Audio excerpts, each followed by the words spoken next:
Invitamos al doctor Henry Castillo, que vamos a hablar de neurociencia y negocios. Henry, bienvenido a Radio Centro, bienvenido a Ecuador, qué gusto tenerte por acá. ¿Cómo estás? Fabián, muchas gracias por la invitación, qué bueno que estamos por aquí en Ecuador, realmente un país muy interesante de visitar y estoy contento de estar con ustedes. Cuéntanos un poquito, tú eres un experto en neurociencias, ¿en qué se basa la neurociencia? Básicamente, Fabián, la neurociencia es una disciplina que busca estudiar la relación entre el comportamiento y el cerebro. También la relación entre el cerebro y los procesos mentales, como la percepción, la cognición, la memoria y la toma de decisiones. Muy bien. Ahora, ¿cómo podemos empatar la neurociencia con todo el proceso que un negocio tiene?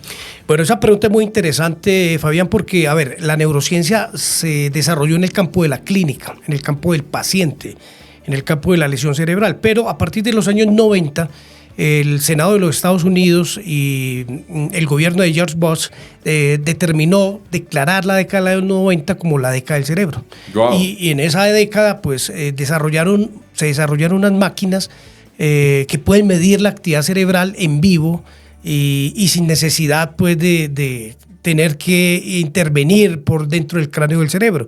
Es decir, pasamos de un modelo de caja negra, donde antes no podíamos ver el cerebro funcionando en vivo, a un modelo de caja translúcida.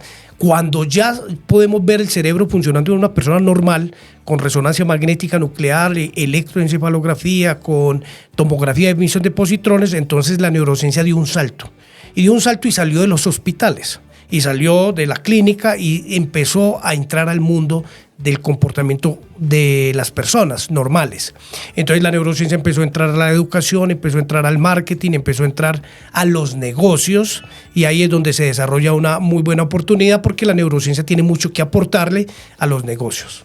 Estimado Henry, dentro del negocio, dentro de las diferentes etapas del negocio, ¿dónde podríamos destacar un poco más el tema de la neurociencia?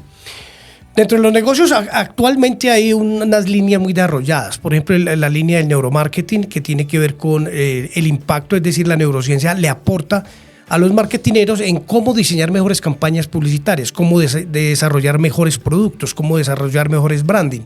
Y también en el tema de la neurociencia de las organizaciones o la neurociencia organizacional, algo que actualmente nosotros llamamos neuromanagement, que es cómo llevar la neurociencia a los procesos de gestión humana, a los procesos de liderazgo, a los procesos de manejo y dirección de equipos de trabajo.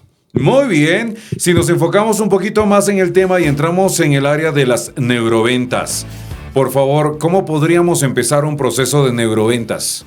Ese es uno de los temas aplicados más importantes de la neurociencia aplicada al comportamiento normal, y es las neuroventas. La neurociencia se ha unido con otras disciplinas, una de ellas se llama Behavioral Economics o economía conductual, y determina gatilladores de venta. Es decir, nosotros actualmente conocemos que la mente humana está llena de una serie de sesgos cognitivos. Los sesgos cognitivos no son otra cosa que algoritmos entre un estímulo y una respuesta. Entonces, en neuroventa nos especializamos en determinar cuáles son los gatilladores que tenemos que ponerle a un cliente, a un shopper, a un consumidor, para que efectúe la compra o para que elija nuestro producto. A propósito, hace pocos días brindaste una conferencia en una de las universidades prestigiosas de acá de Quito, Neuroventas en servicios gastronómicos. Cuéntanos un poquito acerca de las neuroventas aplicados a los servicios gastronómicos. Ese tema es muy interesante. Resulta y sucede que, por ejemplo, en el tema gastronómico es muy importante la experiencia del consumidor. Es decir, que cuando el consumidor va a consumir, valga la redundancia, digamos un producto, un plato, una oferta gastronómica, pues tenga una experiencia realmente emocional y significativa. Para ello, entonces, la neurociencia nos muestra que el diseño de los productos gastronómicos requieren de mucha coherencia sensorial.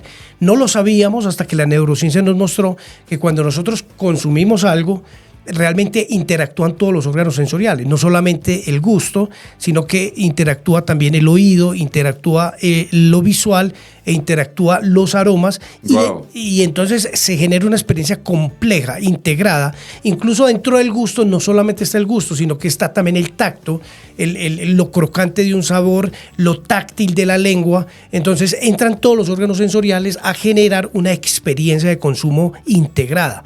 Entonces hoy día la neurociencia nos está mostrando que un producto puede estar bien diseñado, pero si uno de esos elementos no está congruente con los demás, pues se puede producir algo que en el cerebro se llama una disonancia cognitiva, que no es otra cosa como un disgusto, es decir, me gusta el producto, pero hay algo que no me gusta. Puede que no me guste la textura, puede que no me guste, digamos, lo táctil dentro de la boca, puede que no me guste el aroma, puede que no me guste lo visual, puede que no me guste lo auditivo. Entonces, hemos visto que una experiencia gastronómica se puede perder en cualquier momento. La neurociencia entonces nos dice cómo generar una experiencia gastronómica congruente. Por ejemplo, en un experimento realizado en Europa, ponían a las personas a probar una comida de un país con un vino de ese mismo país. ¿Sí? Entonces, cuando había esa congruencia entre el tipo de comida y el tipo de vino, se generaba mejor congruencia sensorial. Luego avanzaron un poco en el experimento y colocaron música del país contra música que no era del país. Entonces, cuando tú no haces la coherencia completa, vino, tipo de comida y tipo de música, si no es congruente, se puede generar una pérdida en la experiencia emocional del consumidor.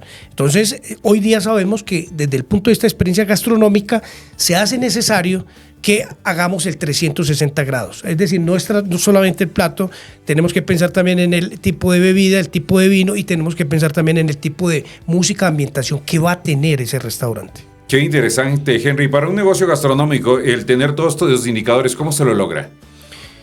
Pues tenemos que asesorarnos ya por el lado de la neurociencia, es decir, tiene que haber una persona como lo que nosotros hacemos, que hacemos asesorías en el tema de la neurociencia de la gastronomía.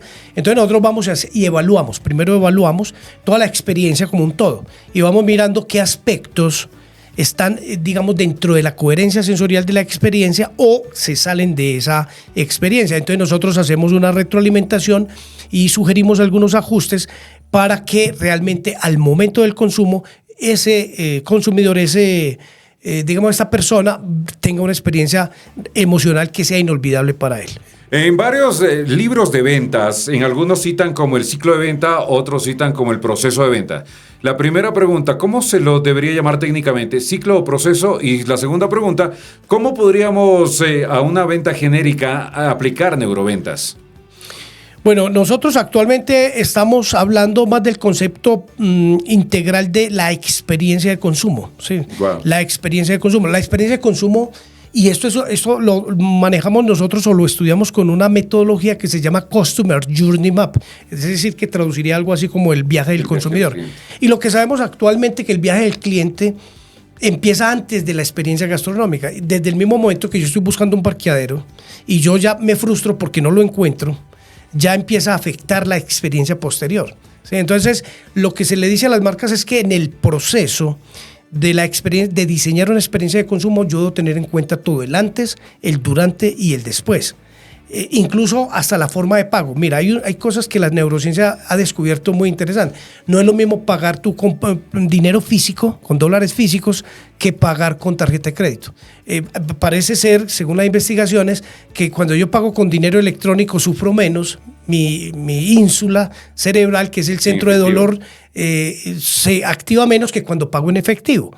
Es decir, que yo puedo ayudarle a mejorar una experiencia de pago a una persona si le permito mejor un pago electrónico o un pago a través del celular o incluso un pago plástico. Pero lo que sabemos es que el pago en efectivo activa más los centros de dolor del cerebro, que en este caso sería la ínsula. Muy bien, me gustan todos los conceptos. Hay un punto fundamental que todos los emprendedores y también los negocios del área gastronómica sufren, es el tema de la atracción hacia el negocio. Cuando nunca han probado, nunca han tenido recomendación, ¿cómo podríamos aplicar neuroventas a este proceso? Atraer.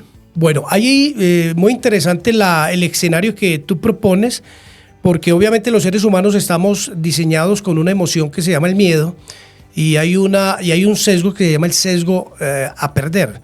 Entonces, el ser humano por definición tiene temor a enfrentar nuevas experiencias, a probar nuevos productos o nuevas marcas. Y esa es una barrera que tenemos que tratar de derrumbar. Entonces, lo primero es que tienes que crear novedad, ¿sí? Tienes que crear novedad, lo segundo es que tienes que crear elementos de sorpresa y después tienes que crear un storytelling. Un storytelling es crear una historia alrededor de tu producto, alrededor de tu experiencia gastronómica y de esa manera vas logrando que las personas vayan perdiendo un poco, digamos, esa aversión o ese arriesgarse a, digamos, vivir esa experiencia, pero con esos tres elementos: novedad, sorpresa y storytelling, es decir, creación de historias emocionales alrededor de los platos. Muy bien, qué grandes consejos. Por favor, cuéntanos, ¿qué se viene de nuevo de Henry Castillo en Ecuador? Bueno, yo vengo haciendo una gira. Yo estaba dictando unos cursos en Cuenca desde hace una semana, estaba con una maestría. He decidido subir a Quito para tener experiencias con otras 7, 8 universidades, con la Cámara de Comercio de Quito también. Tuvimos el diseño de algunos eventos. Vemos que la Cámara de Comercio está trabajando muy fuertemente alrededor de generar networking, generar conexiones, de hacer apoyos a emprendedores, a empresarios. Entonces también con Cámara de Comercio hemos venido generando la agenda de esta semana y una próxima agenda que tendremos en un nuevo evento que tienen ellos ya instaurado hace algunas versiones anteriores. Y de ahora yo el viernes ya viajo para México, tengo ya 3 universidades en México y luego voy al Congreso Mundial de Ventas que se va a hacer en Guatemala en la versión 2025 a presentar mi tema de neuroventas. Qué bueno, Henry. Las personas que quieren seguirte, ¿cómo te pueden ubicar en redes? En redes, básicamente, por LinkedIn o LinkedIn, por favor, me ubican como Henry Castillo, profesor Henry Castillo, doctor, neurociencia, neuromarketing, y ahí mismo ya me conectan. Bueno, por favor, la próxima que visites Ecuador, te extendemos la invitación para acá, para el programa, y para que nos traigas más contenido de valor. Perfecto, me parece excelente. Continuaremos estando en estos espacios, mi querido amigo, generando valor para los empresarios, para las comunidades y para los hombres de negocios.